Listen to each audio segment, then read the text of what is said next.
Hello everybody and welcome to video number 4 of my in-depth Legion guide. I've been looking forward to creating this video pretty much ever since I started creating the whole series, because this time we're looking at how to send. So it's a mercenary guide. And why am I looking forward to it so much? Because people keep asking about it all the time, not just in my chat, but also I see this a lot on other streamers' chats. So I hope that this is the one video which helps you the most. Yeah, before we start, thank you, Dark Quacker, for always providing me with lots of feedback. I mean, on every previous video, but also prior to creating this video, already giving me some input. So I hope that we have some quality content today. So very quickly, why is it so important to be good at sending? If you have a fixed amount of Mythium available, you want to make sure you deal the most damage with that. Every additional point of damage you deal gives you more gold and also takes gold away from your opponent, so it's quite easy to see why it's important. It prevents your opponent from snowballing away by feeding him too much. And also, if you send on the right waves, it helps you defend yourself. So it's quite obvious why it's important. How are we gonna go through this? First of all, I will tell you a bit about the mercenary categories, what kind of categories there are, and what impact that has on their spawning positions. And that is something which might sound like a very in-depth detail. Yes, it is. But I will start with that because it's really important and it's very abusable. You can make use of that to strengthen your sense incredibly. Yeah, so we'll start with that. After that, we'll take a look at what kind of sends are there, like income sending, income king, and real sending, and when to use which one, when is which one appropriate. Then some tips and tricks, some must-know things which should help you improve. And after that, we take a look at the individual mercenaries, when is which mercenary strong, and finally some examples. So I hope you're fired up. Let's get into the content. So let's hop into the game. I said there are some categories to mercenaries. One of them is very obvious. That is the category of income mercenary versus power mercenary. And then we'll also talk about tanks, ranged, and damage dealers, which are very important to positioning. So first of all, the income mercenaries. You have like the snail, lizard, TT, etc. The fiend. We have a green symbol next to the income, that dollar with that curve. That means it's an income mercenary. Compared to the power mercenaries, where you have the same symbol in red. But these power mercenaries give you reduced income. Sending an income mercenary gives you 20% more income for the same Mythium invested. However, the power mercenaries come with a passive ability, and this passive ability helps you break your opponents more. So sending, I mean, from that you can already see that you should only send these power mercenaries if you really think that you can also deal some damage to your opponent. Never send power mercs when you're not convinced that you can actually break your opponent, and also more than like 20%, because then you just lose income. So that is the obvious part. The second part is that you have tanks, ranged, and melees. And every mercenary falls into one of these categories. Dark Quacker was so kind to create this quick graphic for me. So here you can see into which category those mercenaries fall. Why is it so important to look at that? Well, I mean, it's basically because when you send more of the same category, so let's say you send 2 tanks, then it will have an impact on where they spawn. So let me show you how that works. So when we want to look at where things spawn, there is something very easy to understand, and that is that you have these 3 categories. Let me just start here and then pause right away. You have tanks, which spawn in front of the wave. with an exception on wave 5, where the Scorpion King would be in front. Then you have like half of the wave. Then your melee unit, so the Brute is a melee unit.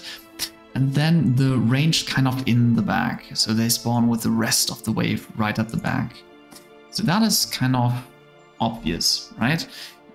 If somebody has a unit down here, they will attack the snail first because it's the first running into the range. So that's the easy part. Now to the more difficult part. If I send 2 of the same category, so let's say I send two tanks, then you don't have one spawning in the middle, but you have them next to one another, right? And how does this work? Well, if you have 2, then you have the cheaper one on the left and the more expensive on the right. So snail costs 20, a DT costs 40. They're both tanks, as you can see here, tank, tank. That is very helpful if, for example, somebody has a Seraphim on the right-hand side, and there is, let's say, let me give you like as an example. Let's say somebody has tank here and ranged here. If I only send 1 DT, then the DT will go to the left because there is a lower split. So the higher units on the left-hand side. And the Seraphim can just try to kill the wave rather quickly, right? It cleans up all of that. Let's, however, say that we don't only send a DT, but we send a DT and a snail. Now the DT spawns offset to the right and now runs into the Seraphim. So the Seraphim never gets a chance to really attack the wave and doesn't kill anything. Yeah, so that might give you some ideas as to why that is really important to know and how you can abuse it. So, for completeness sake, let me quickly go over the patterns of how things spawn. If I have 1 unit, it spawns in the center. If I have 2 units, the cheaper is on the left, the more expensive is on the right. If I have 3 units, so let's say I send 3 tanks, I mean always of the same category, then I get the following pattern. I have the most expensive in the middle, and now what's kind of confusing, the second most expensive is on the left, not on the right. So most expensive, second most, and then cheapest. Middle, left, right. If we clear, and if we now go for an even number, so we need to distinguish between even and odd numbers of these. So 1, 2, 3, 4. 4 tanks now. Then we see that they kind of spawn in pairs. So this is like how it was when we only sent 2. Yeah, cheaper on the left, more expensive on the right. And then beside that, you have the same pattern again. Cheaper unit left, more expensive unit right. Okay. And maybe we can even take a look at what happens when you go for 5 tanks. Then you see it's a very, very similar pattern again. So we have the most expensive here. In the middle, second most expensive, third most expensive, so same as before. And then it just continues to the outside, 4th, 5th. They're always, I mean, it's the same pattern, just with 2 units extended on the outside. I would say it's important to know where does a unit spawn when you send 1, 2, and 3 of the same category. The rest is nice to know, but very, very difficult to abuse. Alright, now we looked at the different categories and how that affects spawning. I hope that with that one example with the Seraphim, I already showed you why that might be very important. We'll have more examples later on. But now let's first of all try to evolve some kind of strategy around it, right? So that is not just some random bunch of knowledge. with the difference of income sense and Power Mercenaries, I think that is the first important distinction. So people go for 3 different types of send. I mean, first of all, you can starve. Yeah? Starving means not sending anything. So no mercenaries, no king ups. You save your mythium, you try to build up the mythium. Why is it called starving? Because it prevents your opponent from pushing workers. Yeah? You build up more and more pressure, and that means that your opponent is expecting a larger and larger send and therefore has to defend himself, train more fighters and train fewer workers. That throttles your economy and it throttles their economy. So it kind of takes both out of the game to some extent. Therefore, we call it starving. You prevent them from scaling. Yeah. On the other hand, if you do the opposite, if you send every time, we call that feeding.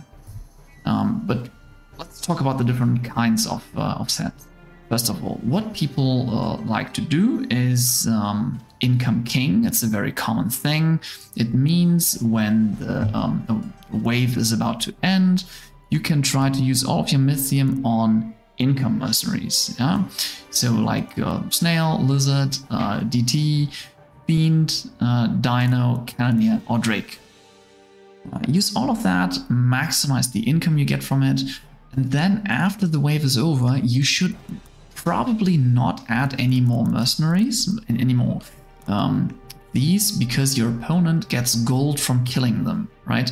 So the income you get is also the bounty they get for killing the mercenary. So instead you go for the king up. You still get the same income from that. Your opponent does not get any gold from killing anything, right? And also it prevents you from getting one shot maybe. So if you have a whole bunch of king ups, it helps you defensively quite a bit. I think this is pretty obvious, so I'll not go about it. When you do income king, I mean, you can try to income king if you think you can outscale your opponents. Yeah, that's quite okay to do. Or you can do it if you feel like you're under a lot of pressure. And that is the main reason for doing income king. So let's say your opponent starved you for 2-3 waves and you're really weak on the next wave. Let's say it's wave 10 and you have very little single target damage, right? Or maybe you have some flowers or something. So you're expecting a send. In that case, go for income king, no matter what the opponent has. Even if they have halos, fatalizer, doesn't matter. It's not about dealing damage, it's about defending, yeah? So income king is defensive. You try to have as much gold as you can to train additional fighters, and you try to strengthen your king. Another strategy is not going for income king, but only income. Yeah, so no king upgrades. That is useful if you think you just need additional gold for something. Let's say, I don't know, I have a Shadow Dancer here in my role, and if I say gold 200, you can now see way too much. Sorry, I already sent so much stuff. But here, if I hover over the gold, I will see how much gold I should have at the end of the wave. And if I see here, oh, I might be 20 gold short of building a Shadow Dancer, well, I can just send like a dino that gives me 24 income and then I can build it, right? So only income is useful if you need something to build a fighter to defend yourself, but if you're not expecting to leak big, yeah, if you're expecting to leak big, go for some king ups as well. Yeah? So that's income king explained. And then the third strategy is probably the most interesting one, and that's what we call real sending. Yeah, the real send is aiming at breaking your opponent and dealing maximum damage. So you're not trying to help yourself economically, you're trying to deal damage. And for that, what do you have to do pretty much? You typically want to skip at least one wave, maybe multiple, and then usually send Power Mercenaries. It's not always the case, but they tend to be stronger. like brood, safety mole, stuff like that. And the difference here is that after you send everything you could in income, you also want to use all of the Mythium. Usually, there are exceptions to the rule, but usually you want to use all of the Mythium you get after the income as well to full send. Yeah, so have the largest send possible before the next wave starts. That is what we call real sending. And I mean, now with the real sending, it all depends on which wave should you real send and what kind of mercenaries should you send. And that's what we're going to look at in just a minute. So let's get into a couple of tips and tricks or some general rules for especially the real sending. Yeah. So this is kind of important stuff if you want to climb, because being bad at sending or not following these kind of basic rules just it'll just hold you back. So first of all, agree upon a wave with your teammate. This is a team game. If you don't want to play as a team, if you're one of these guys who just mutes everybody, get the fuck out, right? Just find a different game to play. Here, Legion, it's a team game. If you're able to communicate well with your teammate, if you can agree upon a wave and you pick a decent wave, then that will help you enormously. Sending on the wrong waves just, yeah, kind of gives your opponent a free game. So, what wave should you agree upon? Well, if you look at your opponents here on the power score on the right, you should typically target at whoever is higher up. Yeah, so let's say one of your opponents is really strong, really high on the power score, maybe even has a shutdown or something, and the other one is significantly lower, then you should almost ignore the lower player when selecting a wave. Look at the stronger one and make sure that you can break the stronger one. That is really important. If you do not see an obvious weakness, or I mean, let's put it differently. If you have an obvious weakness, especially if you and your teammate have a combined obvious weakness, let's say you're both weak on the same wave, then you should expect a send on that wave, which means you should also send on the same wave. So either try to find a wave where your opponent is weak, the stronger opponent preferably, or find a wave where you and your teammate are weak and choose that for sending. If your opponent is strong and you are weak, go for income send. If your opponent is breakable, go for a real send.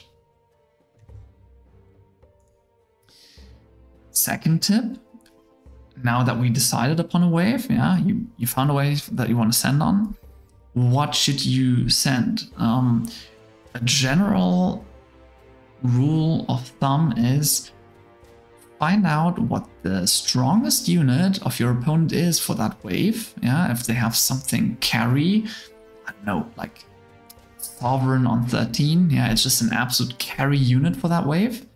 Try to identify that, which unit on your opponent's board is the best for this wave, and target your send at countering that one unit. Yeah, so if it's a strong tank, maybe you want to specifically try to kill that tank. If it's a strong damage unit, maybe you can send some kind of tank to negate that, or maybe you can kill that damage dealer rather quickly, stuff like that. So always focus your send against the strongest unit on the opponent's board. All right, third tip, look at the balance of damage dealers and damage dealers and tanks that your opponent has, especially on the a little bit lower elos, but still pretty into the mid-range. You will see that people add many damage dealers and have very few tanks, or sometimes the other way around. Yeah, they don't have a good mix, and if people lack tanks, just send as much damage as you can, right? Just overwhelm their damage dealers before they can kill the wave. That is just one thing which helped me a lot as well. And that also means make sure that you have sufficient, like a good balance in your build. All right. Next general tip: try not to get scared off by a single strong unit. So on the second tip, I said like a Sovereign on 13. It's a strong unit, it's a carry unit, but it doesn't mean that your opponent is unbreakable there. Yeah. So if you have sufficient Mythium stored up, you can still go. If the other person on the team is really weak on that wave, you can still get plenty of king damage. Don't be scared. There is one general tip which I forgot, but which I feel is really important. So I'm gonna just insert it here. And that is try to send mercenaries which have a different attack type to what the wave has. So, for example, let's say you send a PS unit on wave 9. Yeah, it's the first time in a long time, so since wave 5, that there is PS coming up. And people might add something like a big natural tank or a big fortified tank. And if they do, your PS mercenary is just not gonna really deal any damage. Yeah, try to counter or try to anticipate what kind of tanks your opponents might build here on the next. So maybe wave 9 people go for a Mudman, a Royal Guard, stuff like that. On wave 7 maybe it's gonna be Gargoyles or a Sand Badger, and send some kind of damage type which might counter that. Yeah, because if you send magic on 7 and they go for an arcane tank, it's just not really gonna do much, right? That's something to keep in mind. Okay, so before we look at the actual examples, let's look at the mercenaries individually and where they're really shining. I would like to skip all of the income mercenaries because they have no special abilities. They're of course still decent for countering some stuff. Maybe let me quickly mention stuff like Snail because it can be very useful to send snails. Snails can be good for just spamming stuff if you want to count. It's good for countering things like Halo or Fatalizer, which have ramping damage, or stuff like a Disciple, which has these big shots. You can try to just soak up some shots, or a few other things. Maybe one more example. An elite archer, it can be really strong to just send some tanks into that or some spam into that so that the elite archer cannot just focus on killing a few units, just send a whole bunch of stuff in there. But except for that, let's now take a look at the Power Mercenaries. So a Brute is, here it says DPS, yeah, it's a melee unit, and it's not only an impact damage dealer, but it also has the passive ability of slowing down the opponent that it's hitting. Yeah, so that makes it, for example, really strong against things which are already attacking slowly, like Kingpins. Yeah, Brutes are really strong against Kingpins, or against things which have something like a healing, like a Necromata on 7 stacks. So people feel quite invincible on wave 7 with a Necromata on 7 stacks. I'll tell you something, send Brutes into that and watch them leak really big. Yeah, it deals good damage into the Necro, and it slows it down quick enough, enough that it doesn't get any more kills to heal itself. So you can try to counter that. So Brutes, good against, I would say especially against damage dealers, when people focus everything on one strong unit. And you slow it down, you kill it, and that's really strong. Hermit has a healing ability, it's a range, it will always stay in the back, and I like to send a Hermit when your opponent has AoE, and it's some kind of AoE which hits everything. So for example, a flower, stuff like that. It is important to understand that the healing here is an absolute value. It heals 7 health per second, so it's not a percentage value. And that also means that the power of a Hermit relies on having many targets to heal. So I really don't like seeing a Hermit on like wave 6 or a boss wave. There are just not enough targets to make that healing ability worth it. But like on wave 7 or wave 5, it can be really, really strong. Next, the imps. The imps are some very, very decent magic damage dealers, but you can also abuse them to some extent for tanks, for natural tanks. I spoke about the elite archer requiring to only shoot a few targets to focus them down quickly. See my previous videos. And the imp can be cool at countering that. So just some natural tank, actually 2 natural tanks coming here. And that can help you just negate the damage. So great magic damage dealers, and also to some extent they can soak up damage. The safety mole is an aura unit. It's considered a melee, so like a brute, and it gives a passive aura of taking 4 reduced damage from all sources. So yes, it's good against AoE, but I would more so say it's good against small hitters.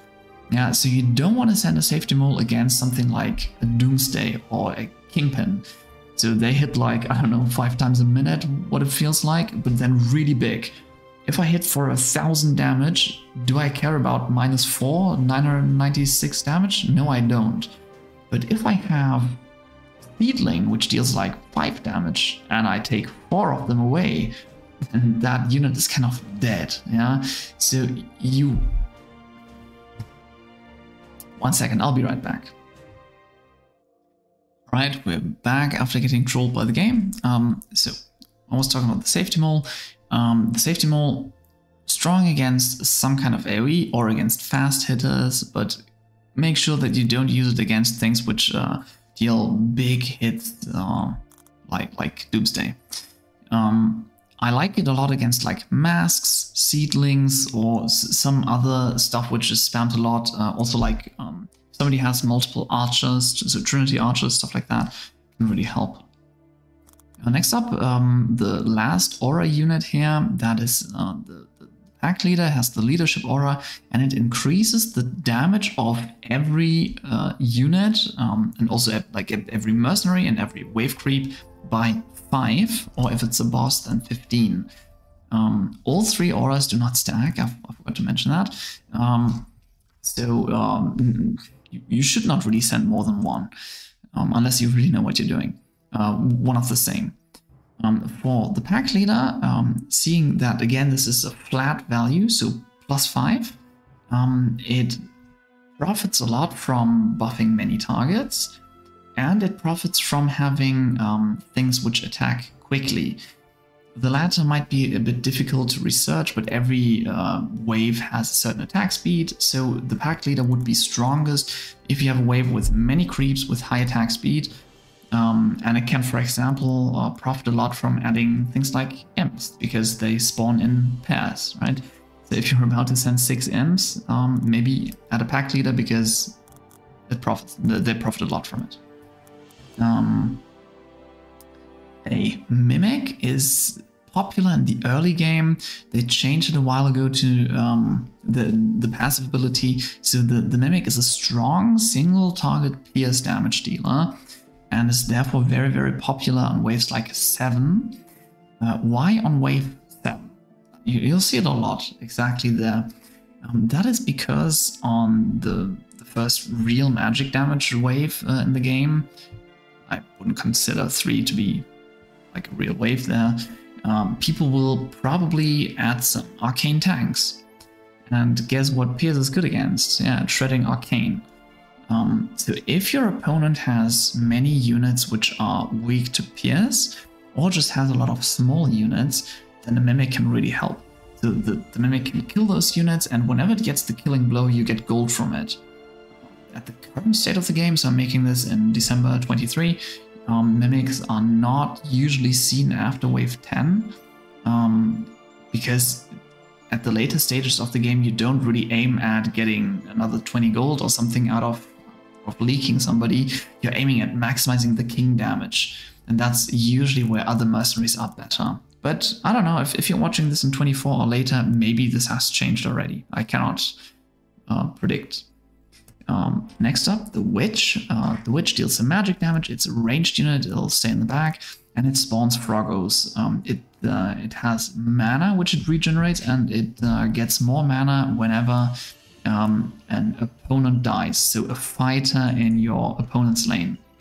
So that kind of already tells you when they're good. They're strong when your opponent has a lot of spam. Yeah, when somebody's just adding a whole bunch of nothing, which is kind of worthless, then witches can be good, especially if they have natural tanks.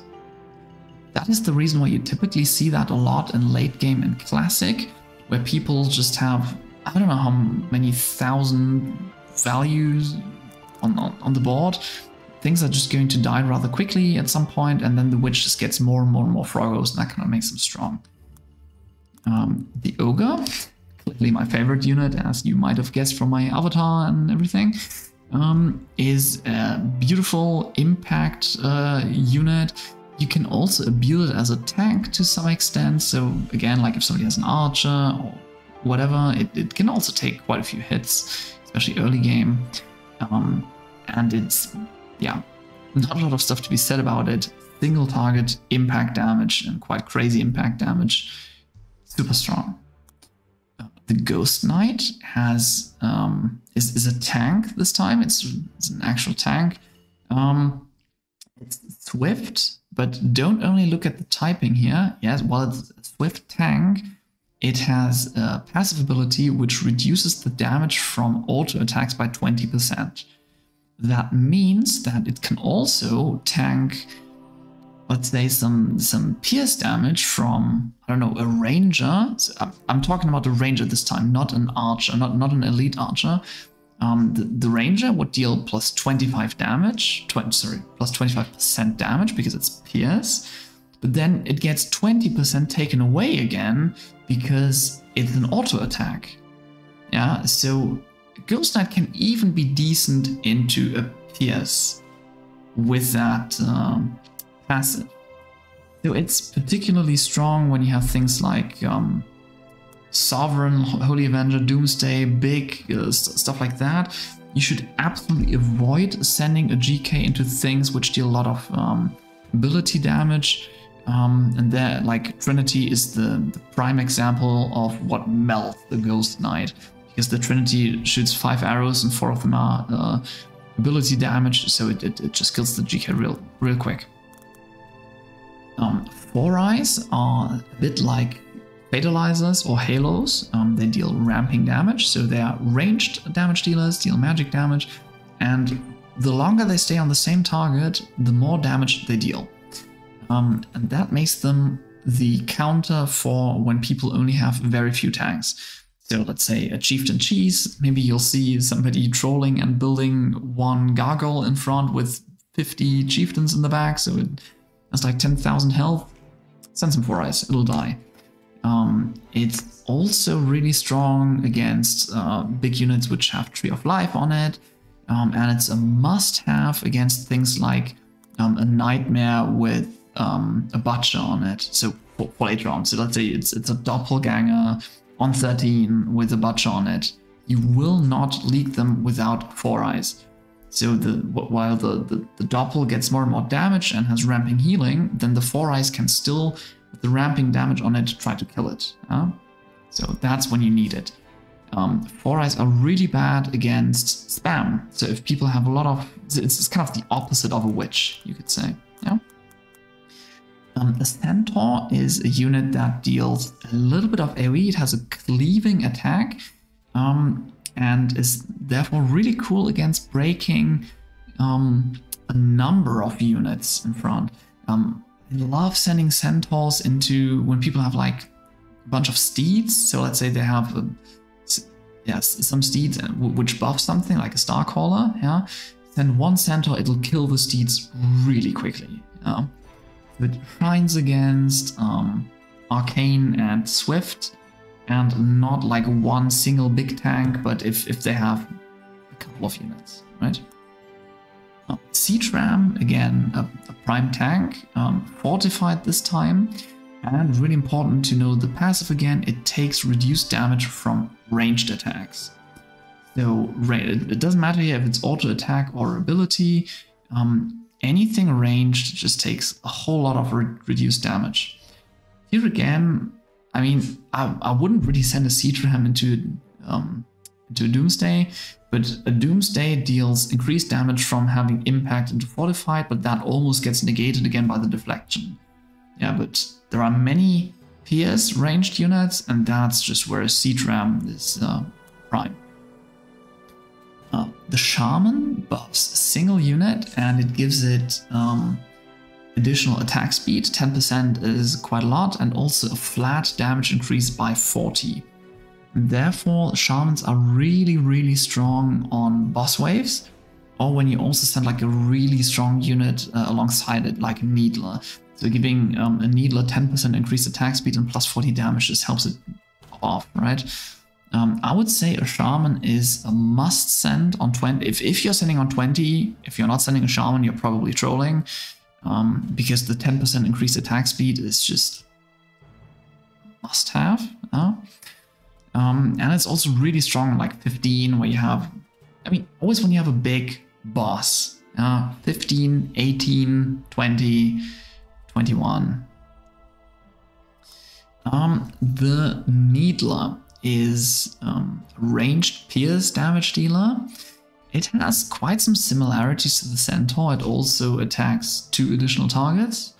But here the Needler really relies on killing units. When it kills units, it gains mana. If it gains 3 mana, then it'll gain a 25% attack speed boost, and that might make it kill more units and then gain more attack speed boost, and it can just snowball, right? So Needler is good when people have a lot of weak stuff again. So it's comparable to a Witch just for Pierce, kind of. Also, a Needler is great at dealing king damage. So if you think you want to kill your opponents or deal a lot of king damage, then I would always recommend trying it with 4 Eyes on Needler. They deal insane king damage. Last Mercenary is a Kraken. A Kraken is a tank again. And it's just your go-to arcane tank. Can be especially useful on waves like 15 and 18, where you have natural tanks. If somebody has a whole bunch of magic damage, then sending Kraken can be just, yeah, a good protection for the wave, so that it doesn't melt instantly. It's very popular against things like Xeria or Orchids, things like that. The Ancient Power passive means that the Kraken kind of scales, so the longer the game goes on, all the way to wave 21, Kraken just scales and gets stronger, so in the very, very late game it's probably useful to also send a bunch of Kraken. Okay, let's start with some kind of quick and easy example. Still very early game, you don't have a whole bunch of units. It's wave 4 coming up, and let's say you already decided you want to send here. Consort really strong on wave 4. The Tempest typically not, for the reason that the Tempest has an ability to shoot ground units. However, wave 4 doesn't have any ground units. Those are flying chicken. Yeah, wave 4 flying chickens. So what could we send into that? Let's say we don't want to go for real send because, I don't know, maybe we didn't have 60 in income or something, or we just don't want to risk it. What could we go for? A bad send might be something like 4 snails if we have 80. I also don't like a brute here, for the reason that now every ground unit we send, they're the only ground units, and they get targeted quite quickly by our Tempest's ability, so they are almost like the first to die. So we got giga unlucky here on the targeting. See that real quick and just go again. Sometimes Legion is just RNG TD. Console didn't tank anything, that's not really what we were expecting. Now it's tanking something.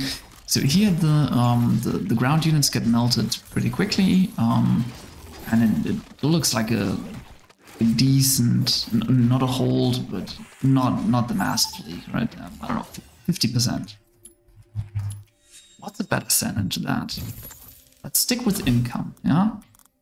If we send 2 DTs, then we should expect a way bigger leak, for the reason that the Tempests now have no target whatsoever to attack with the ground units, with the ground hit. So the DTs live for way longer. Here we go, 83% instead of 50%. And keep in mind, both were 80 cents and both were income cents. So just deciding whether to go for an arcane flying tank or a fortified ground tank can make quite a difference. Yeah? Let's hop over to the next example. Alright, so after the easy and rather constructed example which we had on wave 4, let's look at a real example here. So this is from one of my past games, one of my opponent's builds, basically wave 15 coming up. No Harden, by the way, but yeah, some absolutely carry units here on the Phoenixes. Phoenixes are beasts on 15 because they melt the wave and they can also take a couple of hits here. They deal more damage when they have low mana, and they lose mana when they take damage. Yeah, they further get boosted by the Leviathans, so these are 2 god Phoenixes. Yeah, so like I said in the general tips, when you send into that, make sure to counter the strongest unit. So the absolute must-have is to send a Kraken. So first of all, how did I sandbox this? I went into the match history and then clicked on the lane on wave 15 of the stuff that I wanted to copy. Then it copies like a code for you. Then you can go into sandbox and type -load, paste it in here, confirm, builds all of that and gives you the exact amount of Mythium. So what you always need here is a Kraken.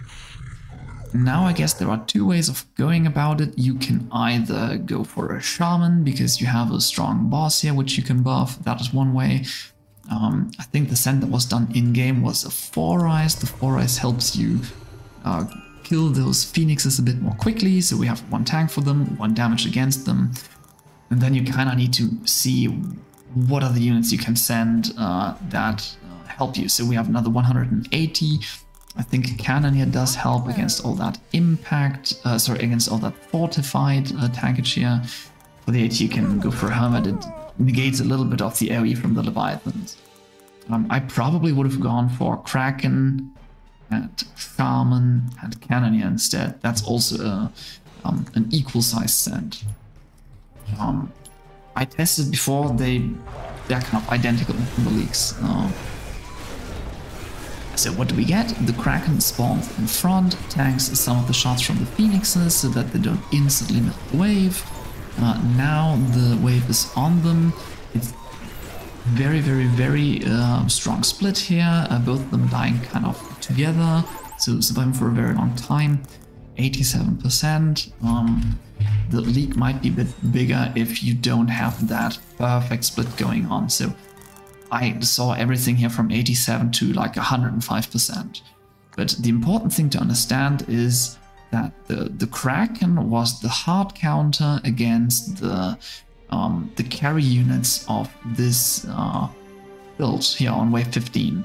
If this were wave 17, for example, then the Phoenixes are really bad, and the Mudmen and the Golems and the Sky Queens are good. So look at the wave that you're sending, identify the strong units for that wave, and try to counter exactly them. Okay, as a last hint that I'm going to give you for today, I suggest that you pick plenty of examples. So I'm showing you this because you can always do this all the time. You can just go to learn the top games, and you will find like the games from the best players, and these always refresh all the time. So here you see the kind of new, they always renew. And I don't know, so there is a Poda game, and you can go into builds and check out like what kind of sense did they go for, yeah? And when did they leak. So maybe let's skip to like wave 10, and you will see what they sent. They went for a 340 send, and you can trust that these sends are kind of decent because those are the highest ranked players in the world, right? Try to understand, why did they go for that? Why didn't they go for something else? Just click on the lane here. Now the text is copied. You can go into the sandbox. You can try it out. Think about what you would have sent. Try to understand why one send or the other send is better. Where does the strength come from? Always keep in mind, when the players choose a send, they didn't see this. They saw what they had one wave before. So yeah, just go back one wave. Think about what would you send into that, and then you can maybe understand why this send was chosen, right? So if they now pull out a fatalizer, then yeah, nice luck, right? Yeah, but top games are one of the best sources for always having up-to-date examples of how to build with certain units, how to defend, how to get a good split, how to send well, when to send. Try to understand that, and it'll help you learn very quickly.